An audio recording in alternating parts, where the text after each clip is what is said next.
Lunch ബ്രേക്കിൽ ഇന്ന് നമ്മളൊരു വെജിറ്റേറിയൻ കറിയാണ് ഉണ്ടാക്കാൻ പോകുന്നത്. കോളിഫ്ലവർ മുഗളി. ഇനി സാധാരണ ഈ കോളിഫ്ലവറിൽ പുഴുക്കൾ കാണും, അപ്പോൾ അതുകൊണ്ട് നമ്മൾ ഇച്ചിരി വെള്ളം ഒഴിച്ച് വിനാഗിരി ഒഴിച്ച് ഇച്ചിരി നേരം വെച്ചേക്കണം. കോളിഫ്ലവർ എല്ലാം നല്ലൊരു ബൗളിലേക്ക് മാറ്റി. 1 ടീസ്പൂൺ മുളക് പൊടി, 1/2 ടീസ്പൂൺ മഞ്ഞൾ, 1/2 ടീസ്പൂൺ ഉപ്പ്, ഇച്ചിരി ചില്ലി ഫ്ലേക്സ്, അരമുറി നാരങ്ങ, നാരങ്ങയുടെ നീര്, ഇഞ്ചി വെളുത്തുള്ളി പേസ്റ്റ് 1 ടീസ്പൂൺ ഇട്ടാൽ മതി. കാരണം 3 ടേബിൾ സ്പൂൺ മൈദ, 1 ടേബിൾ സ്പൂൺ കോൺഫ്ലവർ.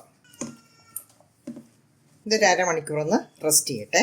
സൺഫ്ലവർ ഓയിലോ അല്ലെങ്കിൽ റൈസ് ബ്രാൻഡ് ഓയിലോ ഉപയോഗിക്കാം. ഓക്കെ, അപ്പോൾ നമുക്ക് വറക്കാനായിട്ട് ഇടാം. ജീരകം, ഇച്ചിരി പട്ട, ഗ്രാമ്പൂ, ഏലക്ക ചതച്ചത്, 2 സവോള കനം കുറച്ച് കൊത്തിയരിഞ്ഞത്, ഇച്ചിരി കരിയാപ്പില, 2 പച്ചമുളക്, ഉപ്പ്, ഞാനിപ്പോൾ 1 ടീസ്പൂൺ ഇടുവാണ്.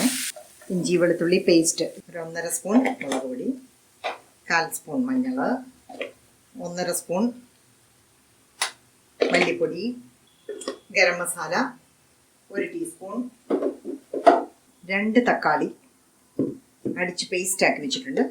അത് ഇതിലേക്ക് ഒഴിക്കുകയാണ്. കണ്ടോ, ഇതിലേക്ക് ഒരു 3 ടേബിൾ സ്പൂൺ തൈര്, ഒരു 15 കാഷ്യൂനട്ട് ചൂട് പാലിൽ ഒരു അരമണിക്കൂർ കുതിർത്ത് വെച്ചതിന് ശേഷം മിക്സിക്കകത്ത് അടിച്ച പേസ്റ്റാണ് നമ്മളിതിന് ചേർത്ത് കൊടുക്കുന്നത്.